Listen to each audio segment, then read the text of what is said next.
we got a pretty small room here, so we can do some quick introductions. Where are you guys from? Just play the name game. How about you guys?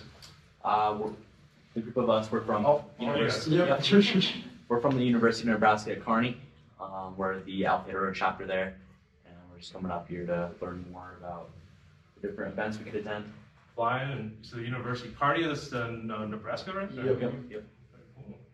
And then you guys are pilot students, or what's going on? Some of us are pilots, and some of us are on the management side. Yeah, we're kind of working on getting more management side in, so yeah, that's what Oh, okay, like airport management and all Yep, that? airport management, yep.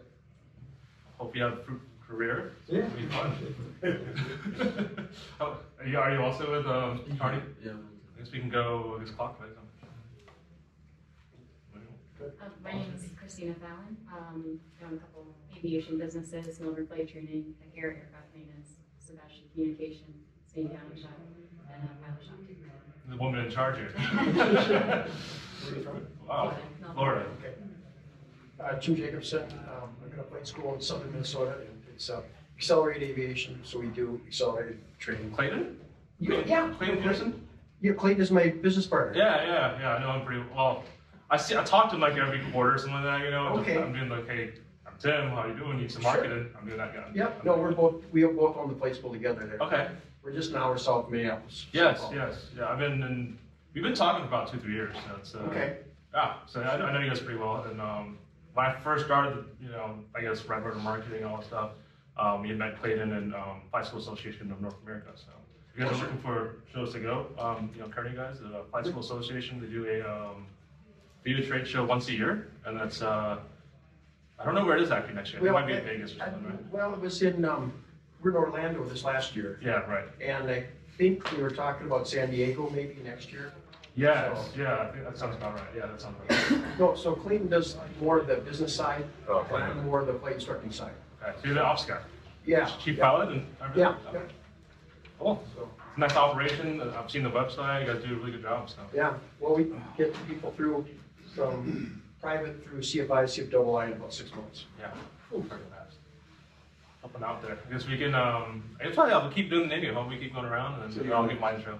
Well, I'm Dennis. Wow, I jumped right in that. I'm on a local CFI that flies for flights. Been doing it for last year, many years in a different career. What do you like most about Redbird Migration? I'm sorry? What's your favorite thing about Redbird Migration? My favorite thing. Key takeaway from the past. This has got to be this Oh, cloud. yeah, there we go. There you go. Thank you. I'm Danny Breslin from San Diego. For Navy and airline career, I was director of aviation for San Diego Christian College. I bought a Redbird right after Oshkosh in 2009. Shipped that out for the college aviation program and retired from that in 2018. So we kept that Redbird and put it in the Plus One Flyers, which is the largest flying club in America. It's like 2,800 members and 113 airplanes. Wow. So it gets used quite a bit. I just upgraded it for the new CPUs and the 27-inch monitors and just recalibrated everything. Stays pretty busy. I've used it for a little bit for gift, for the kind of the AI scoring, for objective scoring. And we included a Pilot Edge. So IR training includes ATC comms, and that's been pretty popular. So my point coming here was just to see what Redbird is going to do about touchscreen navigators. That's we're all doing steam gauge and G1000, and so far the answer from Josh was highest priority, because all our fleets are going from the old 430s to the 650s and Yes, touchscreens and right. icons and everything else. Yeah. So that's a little bit of an issue. So that's me, and you'd be my second favorite. But the first one was Corvette, the Blue Angel. Oh, yeah. So. Andrew Wetterland, I'm the chief flight instructor at ACD Flight Systems in Kansas City, Missouri. Kansas City. Okay. Cool. Favorite key takeaway that you had so far? Are you enjoying it so far? The Redbird Migration? I'm enjoying it so far. The biggest thing I have, since we're at Part 141 school, is using the Redbird for our 141 structure standardization. Yes, yeah. I love it for the instrument training. Just I did the AATD. I trained with Redbird as well, and I went. So I had my own parts. I was training in the Part 61 school, and then I supplemented it with actually a college program. And then they had like a whole Redbird Sim classroom with Southwestern Illinois College. And yeah, it was a great experience, and I think Redbirds give us a great opportunity to do this stuff. So, for those of you guys walking in, we're just warming up the room a little bit and introducing ourselves. Obviously, we've been kind of behind the table, and in a small breakout room, I like to get some engagement, talk a little bit, and I want it to be kind of a fun environment. I don't want to be just lecturing about marketing that's going to put you guys to sleep. So I will lecture about marketing. That's kind of why we're here.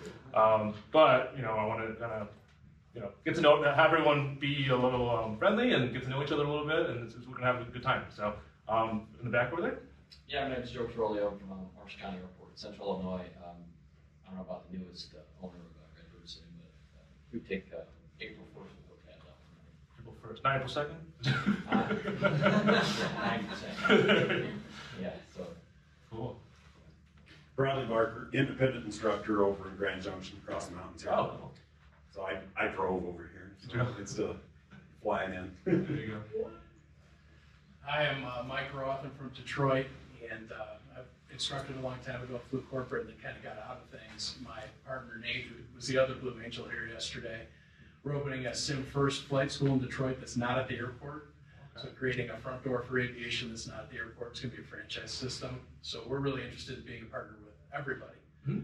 And so I'm just excited to connect with people here, because we're not about controlling the student, we're about getting that retention and growing the community. What I really liked about this morning, the keynote, I think it was Jerry from Harley Davidson. Yeah. We really have to be, customer centric, and every customer, our students, they have lives and families behind them, and I think that it's so true that the way we do our marketing, the way we do our operations and our businesses really determines our long-term growth, and viability in the market, right? So I think it's very important, what you're doing there. It's a different type of niche, so it's compared to your standard, flight training, Aviation, maybe zero to hero private pilot instrument. We actually had a similar business come out to us maybe a couple months ago, looking to do simulators. Deal didn't go through, but because it's still kind of new, but the profit margins are much higher with simulators. So obviously there's upfront costs similar to planes, but then it's a different type of business model. And I think it'd be very successful. So there's not many tried and true methods yet. It's still kind of in the experimental phase, and I'd like to see, maybe one day, maybe next year I'll see you again, and you'll be telling me how you're racking in the millions. Okay, all right. I will say, I just want to validate what you just said. Jerry, he's amazing. Yeah, that was a good one. His opinion is that guys need to find a woman who wants to support them. The fact is that we're finding the women are pushing their husbands to go fly, and the husbands are pushing their wives to go fly. So it's not what is assumed by marketing people. Yeah. The fact is that strong families want to see their spouse and their kids develop. And so I think that putting this kind of no-risk situation out there that we want to do, hopefully that can bring more folks to the airport. Exactly right. There was a statistic, I think, so I follow a lot of business mindset, leadership, whatever, influencer people on YouTube and all that stuff. Alex Ramosi was one of my people I follow, and he was talking about the number one kind of factor that determined the viability of a business was actually their spouse. If the spouse or their life partner supported them in their venture, it was whether they're starting a business or doing pilot training in this case. If the wife or the husband, the life partner did not support it, there's a high failure rate. So key point there. Oh, who's you? Who are you in the background? Oh, you want me to? Yeah. So you walked in late. So we're just doing intros just to get to know each other a little bit. Yeah. So my name is Gustavo Sorondo. I'm the head of sales for Stratus Financial. We fund professional pilot training. Yeah, I'm a pilot as well. I have a degree in aviation management. Been doing sales for 16 years. And I live in Tampa, Florida right now. I'm looking to you for the sales advice here. So, did I miss anybody? I think we almost covered everybody here. Did we miss anybody? I walked in late. You walked in late? Joe Chenault, I have a flight school in Las Vegas, Chenault Flying Schools. I think I've seen you a few times actually. Your face looks pretty familiar. White bald guy, there's not many of those in aviation. You had a few in the back here? Yeah, I'm Adrian. I'm an independent flight instructor and president of the Colorado Pilots Association. CPA, there you go. You're also an accountant? Bad joke, okay. All right, let's begin here. So I'll come up with a question. How many of you guys in this room, obviously if you're all running business, have so many leads, so many student pilots that we're enrolling, that it's more than you can handle. You're not now. You're more bottlenecked in the operation side. You know, raise your hand over here. There you go. You got one in there. How about maybe you guys want more leads in your business? Maybe you guys are thinking, how do I grow my business? Right? Maybe any raise of hands there? Got one or two. I guess some of you guys are just waiting for lunch, I guess, in that case. It's okay, though. It's okay. You know, it's not a bad thing to do. You know, I'm also pretty hungry. Those egg scrambles were okay. What I want to do is, you know, if you're in this room, better yet, if you're even in this, you know, in this event, I want to say congratulations, because what it means is you've taken a commitment. You've taken a commitment, whether it's your business, whether it's your personal growth, to improve. You know, there's really two types of people out there: people that don't want to learn, don't want to improve their business, don't want to improve their life, and you really, you know, you have to understand that by attending these events, by doing the Wings credits, by continuously learning and training, you're separating yourself from the rest of the people. So, you know, maybe right now, just go to your neighbor and say, congratulations, you are a top leader. Go and shake their hand. Congrats, man. Congrats. There you go. Congrats. You are special for coming in here. I kind of brought in this earlier here. There's two types of businesses out there, right? And I think, you know, the more you work with other vendors, other businesses like you, other competitors, and you kind of see the marketplace that's out there, you're going to see this dichotomy of two different types of businesses. The first one that I'm going to show up here is this. I don't know if you've been in these shoes. A lot of times in the startup phase, there's different phases of a business, right? You have the startup phase and the scaling, or growth phase and scaling phase, and then finally that's when kind of the settling phase down, and you kind of determine exiting or maybe handing it over, something like that. But at any point in the journey of your business, you could fall into this category, right? It's frustrating. There might not be enough revenue. You don't might have enough students coming in. You might not have the resources you need to expand, whatever you're trying to do, right? On the other hand, you can see these other people that are out there, these other businesses that are somehow succeeding, and you kind of ask yourself, what did they do to get there? These are the people with, ground schools full of students. These are the people that, are racking in revenue. They're growing their top line revenue, which is also growing their bottom line profit, right? They have high utilization rate of their aircraft because they have the demand that's in there. It's really, I don't want to say sad, but it's really the fact that the top schools get like 80% of the market. You think about a Google search ranking, think about maybe a listing of all the businesses that are in the area, whether it's restaurants, whether it's flight schools. The people that are on top are getting 80% of the business. There's the top 3, top 5 maybe, and the other 100 other businesses, they scramble for the last piece of the pie. They scramble for the last 20%. And what I want, and by you guys attending the session here, is for you to be in this part, right? If that sounds like a good thing, then raise your hand, I guess. Yeah. Woo! I want to be here, right? So what you're going to walk away from, or what the goal of today, it is a marketing session. So we're going to be talking about marketing and tactics. We're going to go really give a deep dive into some things we do at Right Rudder Marketing. We're going to show you how what we do to help schools attract more students. We will go over specific technical tactics, which includes like SEO, that's search engine optimization. That's how you get your business on top of Google. We're going to go over pay-per-click advertising, Google ads, reputation management. I like how Jerry mentioned that. Feeding the dream, the story, your vision to people. This also goes into like Google reviews and things like that. But your brand, your authority is what really drives it and keeps it there, right? There's also automation and workflows and things like that, CRMs, management systems, customer systems you can work with. It plays a very critical piece in the marketing realm, right? And what I want to do is provide you with at least the roadmap of what you should be thinking about when you're growing your business, what you should be thinking about when you're trying to do or launch a marketing campaign. So, what you walk away with, kind of same repeat here, I will give at the end of this an opportunity to get a free checklist that kind of goes over all this stuff here. We also have a website with all our free resources, but I'll put a QR code at the very end. We'll also have a Q&A in the very end. I'll open up for questions there. What else is there? Let's go over some I guess, ground rules here. So if you have questions, let's hold it to the very end. Let's be respectful. I think as pilots, we're very professional in nature already. Phones on silent, be present. If there's, if you need to have a conversation, you can go outside and have it and come back. I'm totally okay with that. But yeah, engage. I like how we've already engaged already a little bit. It makes it more fun an environment. It makes a more fun environment and more, heavy thing. If I'm just here lecturing about marketing, you're just gonna fall asleep. I'm just like, be bad. So, all right. So let's get into a small introduction. Who am I? What do I do? And how I came to being, and what all this stuff is about, right? So I'm gonna tell you guys a story about, I guess, what many of your customers might feel. So there's kind of two types of student pilots out there.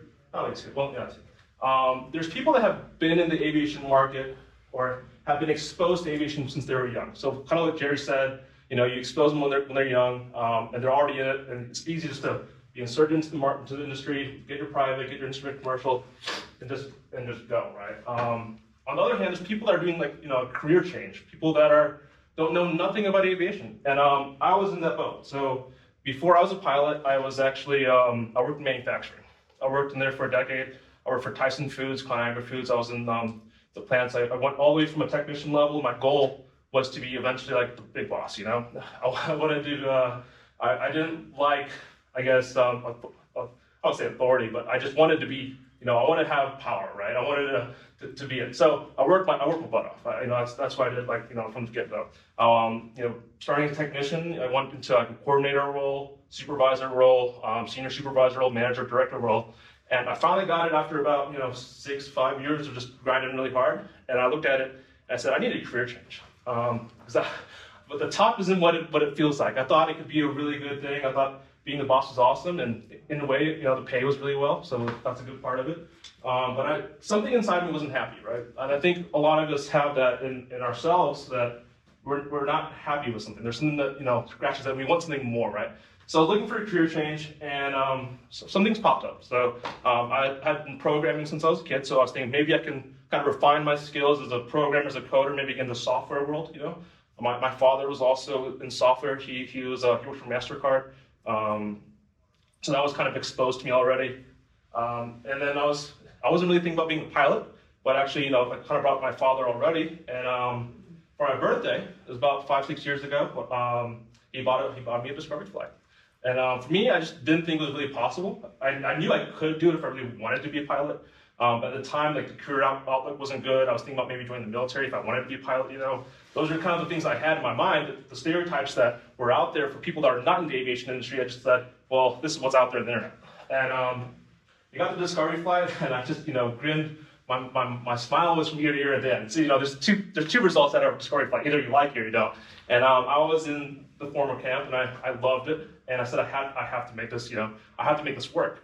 So as I was continuing in the factory, I got my private pilot license, and I kept climbing the ladder. And actually, the higher you go up in corporate America, I know a lot of us are in small businesses, so we don't really, I don't know if you guys have exposure to Fortune 500 companies or big corporate America things. The higher you go up, the more politics get involved. So I was laid off, and basically at that point I was like, well, what do I do now? So I had my pilot license already. And I knew some programming, so I said, let's try to sell some websites. Let's try to do something. Let's try, I'll also try to get my career going at the same time with the pilot stuff.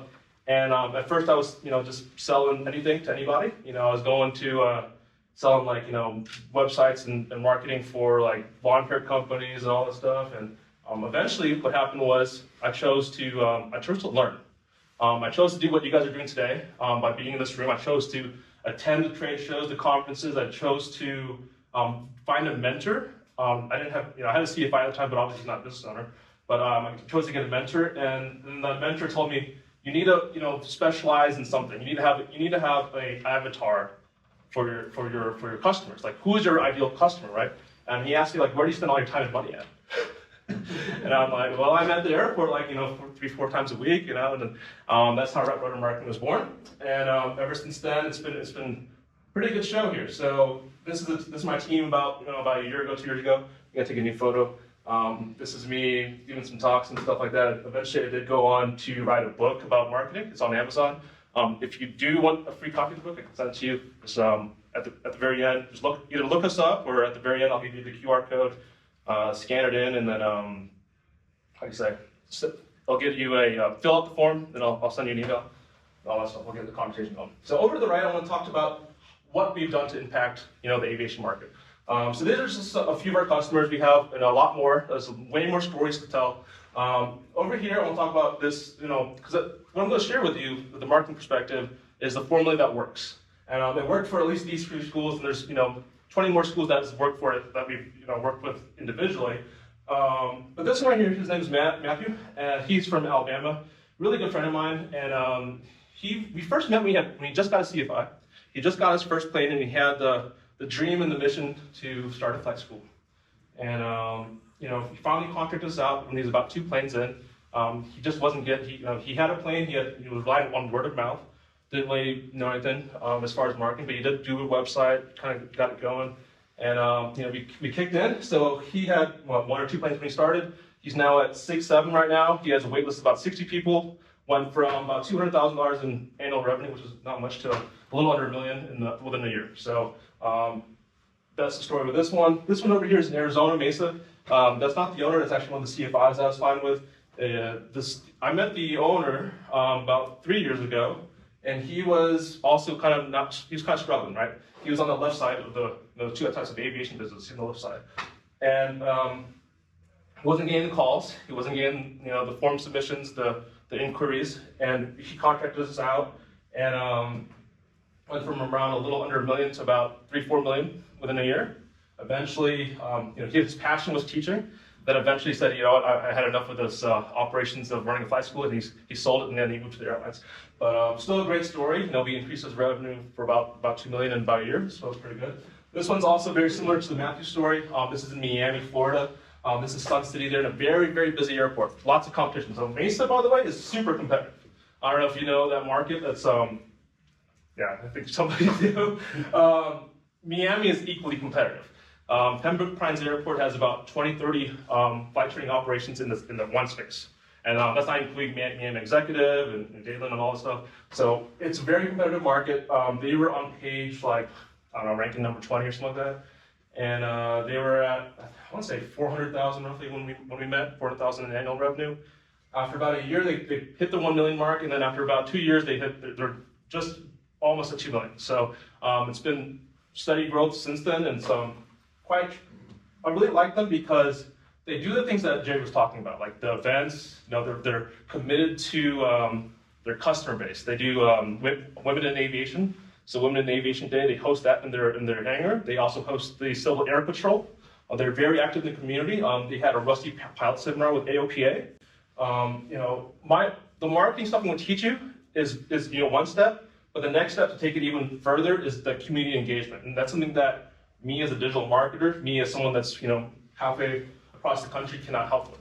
That's something that you as working in the airport will have to do. So I really love this school. They're one of my favorite. They're all my favorite. It's like children. Which one's your favorite? This is one of my favorite though. So all right. So now we're going to get into how we do this. So how did we actually get these results? Because these are pretty good results. We've worked with schools. We've worked with schools below $1 million, like 500K. We've also worked with schools 3-6 million as well. And it's different kind of strategies.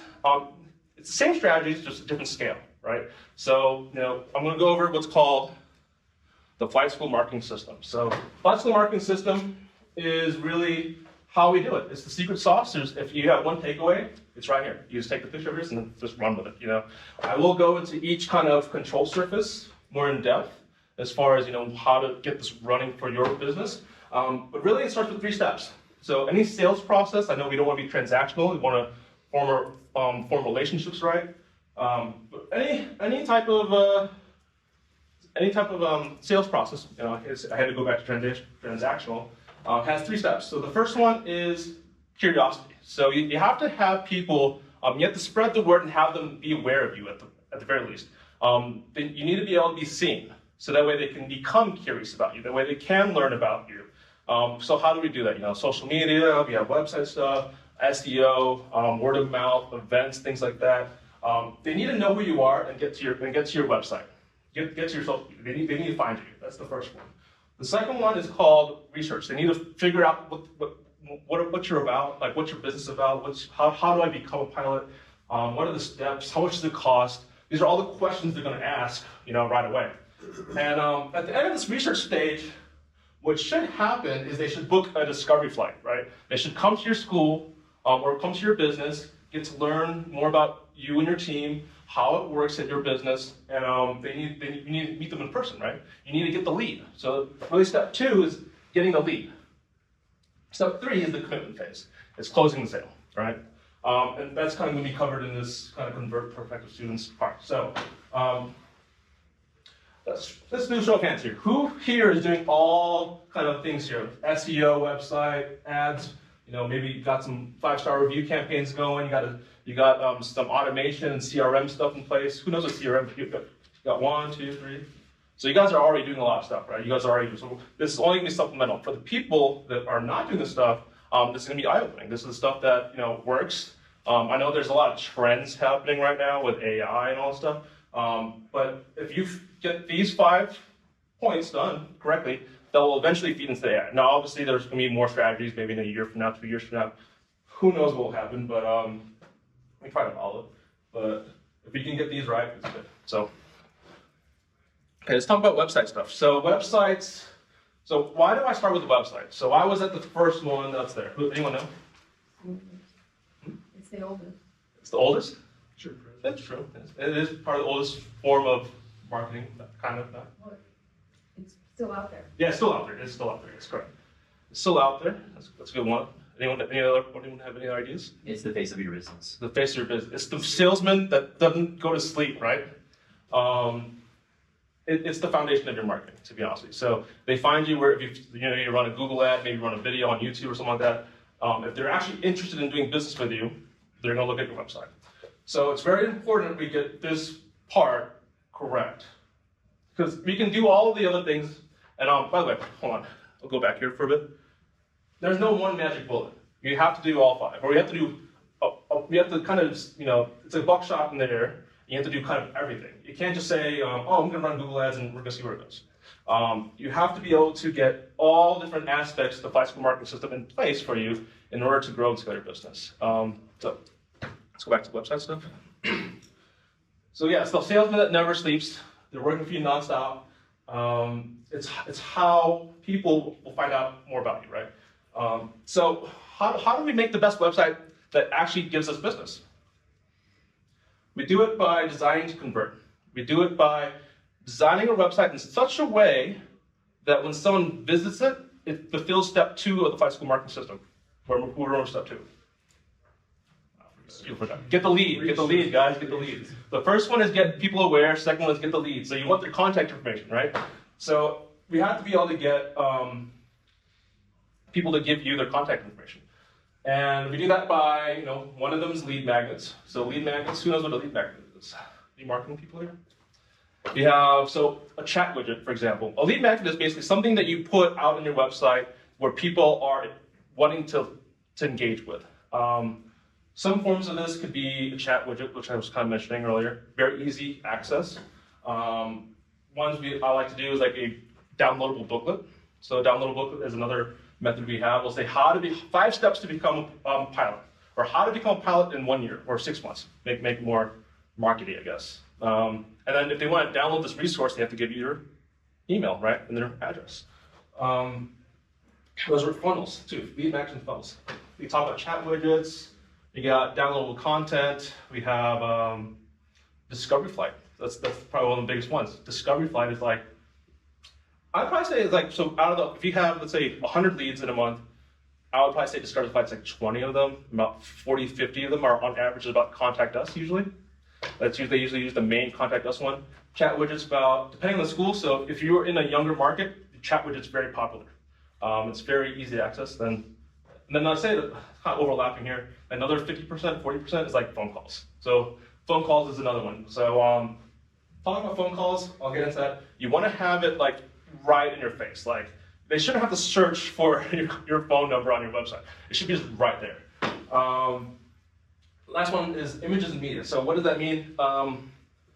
no stock imagery. So there's this famous, I don't want to say famous, this infamous guy. I should have put him up here. He's like on every single like flight school marketing website. It's like this bearded guy behind like a jet. And I don't know if you've seen this guy. I think she's seen it.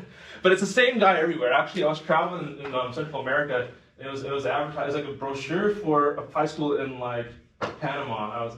And it was the same guy. I'm like, this guy's everywhere. So I don't even think he's a pilot. I think he just put the garb on. He's like, I'm gonna go. So anyway, try to use legitimate actual photos from your school. Try to avoid stock imagery. What I find works is usually, and it's kind of subjective, but try to find an attractive person, in your business, and have them smiling. That's very. A lot of times people don't smile. Get that smiling photo because there is some study out there, by some marketing institute. It was if you have photos of people smiling, you have a higher likelihood of conversion, right? And people will think of you as a friendly person. If you're just frowning, it's like this is how you become a pilot. No one's gonna like that. I will say also with the images and media, video. Video is a big part of it today. Video is kind of where the trend is moving towards. So a lot of that before was kind of this medium form content, maybe 5-minute videos.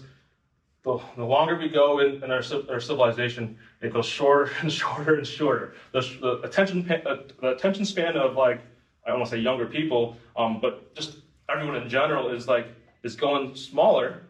So the content's becoming smaller, but it's not really a matter of attention span. I actually think it's a matter of quality.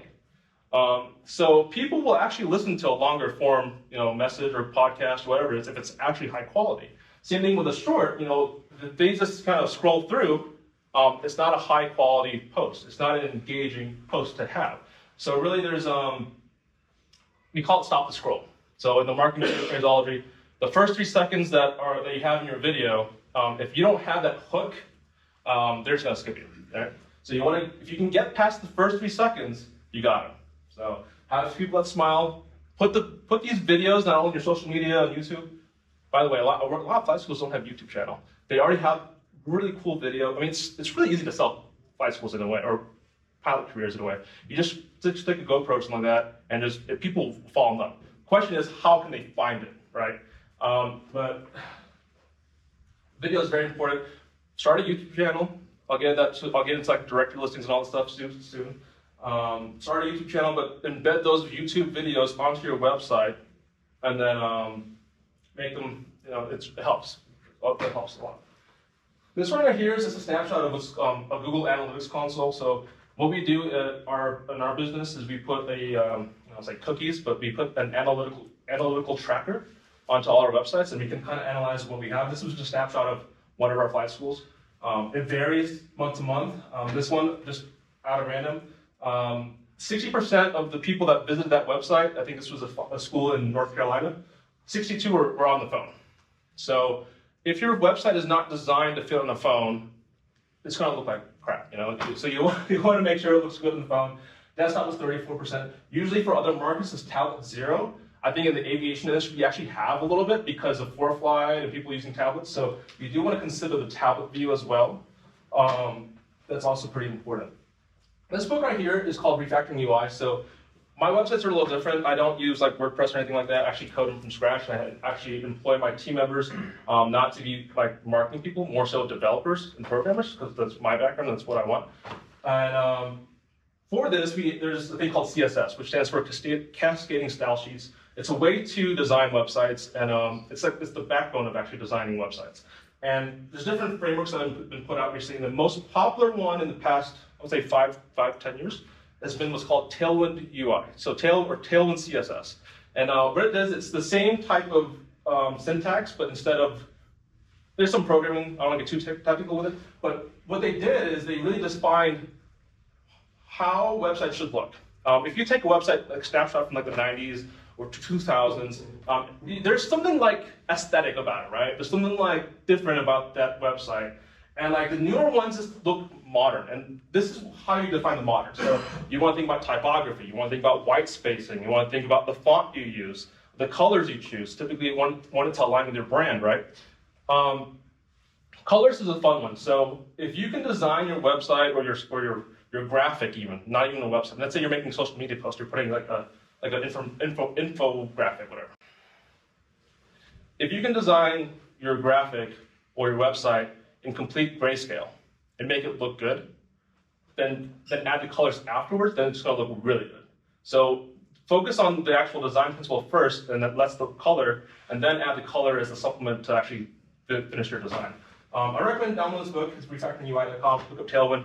It's a good resource for design. I kind of went over some basics there, which is like typography, choosing the right fonts. So usually sans serif, by the way, is usually the most popular one. If you're like a lawyer, maybe, or something like more professional, maybe you might want to look at the what do you call it, Times New Roman type fonts. Well, typically sans serif is the most popular one. You're looking at bolding. You're looking at line spacing, how compressed text is together. Typically for like a headline, you kind of want it to be more compressed in a way and more bigger. And then for like the main paragraph text, it's going to be more smaller and kind of compressed. But you also have more spaces in between each paragraph. That way you can separate the thought. You also don't want it to be like all across the screen. You want it to be kind of squeezed in there, because the more the person has to move their head around, and this is just design principle, but the more they look around, it's not going to be aesthetic. So it is subjective. So everyone has their own sense of design, and every designer, every marketer is going to just do it differently. But I think that what I just described is some basic kind of fundamentals here. So here's some examples of what we did. So I brought up the phone number. First thing you see is the phone number. So I'm going to talk to you about the psychology of when people go on your website. So they follow a Z pattern. So what's going to happen is they're going to first go on the top left, they're going on the right, and they're going like this. That's usually the way it goes, right? Sometimes they do like a scroll thing. If it's a phone, obviously, you're just going to have this one column. There's no Z pattern. But for a desktop view, it's a Z pattern. So with that being said, the first thing they kind of go to is the button, right? You want to have some type of call to action that leads them to a form. So remember when I talk about the fundamentals or whatever it's called, it's you need to lead them to a form. You need to lead them to get the contact information. So we have a phone number here, we have a button here, we have a button here. We have it tells you what the website's all about. I mean, if someone goes on your website, they need to not be confused like, hey, is this a maintenance shop? Is this like a aerobatic shop? Say, if I was to replace this with like follow your dreams, how would you think me as a viewer would know? Like, I don't know. It looks like a lot of happy people, I guess, So those are some of the things that I like. There's some other examples. This is the one in Mesa. Obviously, kind of more attractive person, smiling, obviously there. We got the buttons, we got kind of lead them to what the steps are. So really lead them to what the plan, if they do choose to do business with you, like you want to outline steps. So step 1, discovery flight, 2, fly here, 3, pass your check ride, whatever it is. You want to give lots of buttons for them to click on. That way you can navigate your site. Read some authority building. We kind of get into reputation management now. And here we have like different airlines that people went to. This one, I talked about videos. So videos is another one as well. This one is like, this is like the header. So if you were to extend it out, this is what it would be. And underneath it, like right away is the video. And what this video is, it's a testimonial. So I'm getting into reviews and all that stuff later. And I don't have much time, so I'll kind of speed through the rest of it. But having a student talk on your behalf is probably the best marketing you can do. Because 1, it's word of mouth. And 2, if you put them on the website, you're going to tell all our friends, right? And 3, once a visitor who doesn't know anything about you, they see a real case study of what you've done for other people, the actual changes in their life that you've caused, they're going to be more convinced, right? It's all about building that authority. It's all about building the reputation. Not a phone number right there, by the way. I'm all about the phone numbers everywhere. Okay, SEO. So any questions about websites, by the way? I went through a lot of websites because that's kind of the foundation of everything. Everything else is a little more technical and a little more boring. But the website stuff is kind of like, I get it right away. So search engine optimization talks about ranking on top of Google. So like I mentioned earlier, you have the feast or famine, right? So people that are like the top 3 get 80% of the business. Everyone else scramble for the last of the 20. And there's really 2 ways to look at it. There's on-page optimization and off-page optimization. Off-page refers to like where you're listed. It's referring to let's say, for example, you're at Redbird and Redbird made a post about you, about your flight school, then that's an off-page type marketing, right? So you want to keep continuously every month pushing for press releases, events, community engagement, newspaper articles, things like that. That's how you get the off-page stuff. On-page is the technical aspect of it. It's making sure that your website, I'll go back to the website. So the website has keywords that you want. So if you look at here, you have training courses. If you open this up, you have instrument, private pilot. All these keywords are everywhere here. Discovery flight, these are what's called headlines. So headlines have higher weight. So if you're in WordPress, you can make a headline versus a paragraph. You want to put we want to insert your keywords here, in here, right? Let's see here. Another one we did right here is another headline of the keywords that we're talking about. We have the location. So really, your keywords are basically your service plus your location, right? I'm going to break this down a little bit more. So here we have short tail to long tail. So if I was to type in like pilot training, you might get AOPA, you might get EAA, but I wanted to show my school, right? So in order to do that, someone has to be a little bit more specific in their search. And to get, there's more volume with a more broader keyword, right? But your likelihood of page rank is like none. But the more higher or more specific you get, the more likelihood you'll rank, and the more likely you'll get the traffic. So you might not have the quantity or the volume, but those people that are searching for this are way more qualified than just like pilot training, right? So I kind of broke it down. We have pilot training St. Louis, AATD simulated instrument rating, flight school St. Louis, Missouri. So if someone's looking for instrument rating in St. Louis, Missouri, I put these words in my website, in my Google business profile, on my social media. I put this on all my messaging and my marketing. I talk about the different control surfaces, right? There's different means, not just website. By adding all these keywords to everything, if someone's in St. Louis looking for an AATD, who's going to show up? Not you. So we do have a keyword guide on our website. Kind of goes through this as well. But think about the keywords. Think about what your messaging is all about. Okay.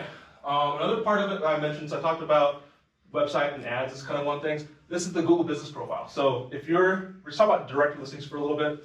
Directory listings, that's your Yelp, that's your AOPA flight school near me finder. That's your bestaviation.net, I believe is a big one. Garmin has Flight Plan Go.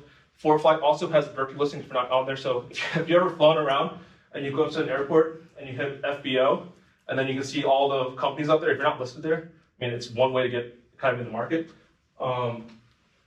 Google Business, though, as far as Google search rankings go, it has the highest impact. So if you think about impact, obviously Yelp has a decent amount of impact, but the more directory listings you're in, the better. So try to think about MapQuest, think about Bing Maps, Yahoo Maps, Apple Maps, all these different directory listings that are out there. You need to list your business because maybe people aren't using it, but maybe people are. The more times your name is mentioned on the internet, the more higher likelihood someone's going to message you, right? So the Google Business has the highest impact factor, I would say. And what you really want to look at is, one, reviews. So this is when they first started out. I think they're around 50 reviews now these days. You have, let's see here, you have the description. So I mentioned keywords earlier. If you look here, we have flight school, we have the airport identifier, we have the where it's at, we have Overland Park, OLAF. We're now doing municipalities now. So it's not just Kansas City. We're talking about Overland Park, we're talking about OLAF. We have the services. We have private pilot, advanced training, instrument, commercial, instructor, CFI, MEI. We have another one, Lee Summit, Missouri. We put service plus location. Service plus location, that's the formula there. You want to always put updates on here, so it's like a social media post in a way. You put an update, we usually do blog postings, so another thing about the website too, if you create it and then you don't touch it, it stagnates and starts declining. So the easiest way, obviously you can do redesigns, you can add more services and stuff like that, but the easiest way is just to do a blog post. So from here we do a blog post every month at least, and then we also add that post to the social media and also to their Google Business. Talk about that's going to GMU profile. Reviews, as far as reviews go, and let's pause here for a little bit for reviews. Who knows when the best time to ask for a review is? Right after the rating is done. Bingo. So after a rating is done is the best time, after a check ride is done, is the best time to ask for Probably a successful check ride. after, it's exactly right, after successful check ride. So every time you have a student that meets with the VP in the past, ask for the review. Because they're gonna leave you great review. The quality matters. Their review also, Google takes into consideration. If they have keywords like, hey, Hal Harris over here at the XYZ flight school got me my instrument rating, and then it's in Kansas City. If they actually put those words in the review, Google sees that. Now you'll have more, it's called the algorithm. There's different variables or parameters in the algorithm that kind of push it forward. So keywords also exist in the reviews. They exist in the blog post. They exist in this posting here and here as well. I went over like events, so press releases. If you, it's about $100 by the way. So if you look up how to publish a press release, you can probably get one done for about $100 to $1,000, depending on where it goes. And what it does is these, I forget what they're called. They're like these press release networks, basically. You just submit it to them, and they submit it to like Fox News, MSNBC, local newspapers, and it's on what's called an RSS feed, kind of like a podcast. And basically, these news organizations are listening on this RSS feed, and then they'll start posting your stuff. So usually, the lowest I've seen is about $50 to $100. I've also paid myself for about $2,000 posting for like A&P or AP News, whatever. It really depends on what you do, but the more stuff that's out there on the internet, the more likely people will find you. So. Okay, ads. So ads is part of the good. Ads is a, what do you call it? Ads is a supplement to the website. So if I was to start out just from fresh, and I didn't have anything, no digital assets to me, I would start with a Google Business Profile, what I just mentioned earlier, and I start with the website. Once you get that going, you can turn on, the Afterburner or whatever with the pay-per-click ads. So pay-per-click ads, which one do you invest in? So there's different platforms out there. You have YouTube ads, you have Hulu ads, you have Reddit ads, Bing ads. We have Facebook ads. That's another one. Facebook ads and Meta ads are probably the biggest one. For us, and what I've seen work successfully in the market when I work with flight schools all day, is the Google ad. Because what's happening is people are searching for certain things. They're going to say, how to become a pilot, and then they'll know their location. It'll show them flight schools in their area. So if you're advertising on Google, you have a high likelihood of getting a warm lead, go to your website, and fill out a form. AI. So people are looking up in AI, how to become a pilot. This was kind of coming in. If you are ranking, AI, by the way, takes their data and stuff from Google. So if you rank high on Google, it'll also be listed with AI. So we recommend Google just because that's what it is. Now, Facebook and Instagram ads, a lot of people try that. They boost a post, they do something fun with it. And what I've seen, honestly, is you get a lot of tie pickers. You got a lot of people that just, it's crap, I hate to say it like that. You will get a lot of leads, but I think at the end of the day, the KPI, the key performance indicator to measure is how many of those leads actually became students. Because that's what actually drives the revenue. And I say Google. Now, there is a place for Facebook and Instagram ads, right? And social media ads. So what we call this is retargeting. Retargeting is basically when someone visits your social media, when someone visits your website, we have what's called a Facebook or Meta pixel installed on their profile. And after they leave your website and they want to doom scroll Instagram, they'll see an ad for you. And your ad will only be seen to those people that viewed your website. So they already know who you are, they're already looking who you're about, but they didn't really pull the trigger on like, hey, I want to call a phone call. What you'll do is you'll kind of just keep being omnipresent in their lives. Because when they're bored, they're going to go on Facebook, they're going to go on Instagram. And that's the place for Instagram and Facebook ads. It's not really to get the lead, it's more so to continually make them aware of your business. So there's a lot of keyword, what do you call it? Acronyms out here. So CTR is it's click-through rate. CTR is click-through rate. CPC is cost per click. ROI is return on, or ROA is called return on ad spend. There's a lot of KPIs out there. I think the most important one really is the conversions. So you can actually change this and put conversions. That's Google ads and also Facebook ads will actually install. Well, they'll be able to track if they click an ad. Did that person who filled out a form or call that number? Was that attributed to us? And then you'll pay for that click, obviously. But that's the most probably important one. If you're not, I'll just give some numbers out there just for if you're starting a business and you're considering running ads. I'd say for about $1,000, you can get around 10 to 20 leads with Google, to be honest with you. I've also seen it where, it depends on the market too. So if you're in Miami, where it's really popular, lots of people looking for it, you might get 30 leads with $1,000. Same thing with Mesa. But then if you're to say in Alabama, I'll spend $1,000 in ads, I might only get 5. And then that's realistic truth. But those 5 or those 20 are are more warmer than what you might think. What else is there? CTR, average CTR, it varies depending on your campaign. Average is like 7%. So CTR is click-through rate, how many times people click it.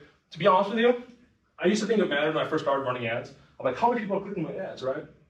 And what I've noticed is like it doesn't really matter because, or even the conversions don't matter.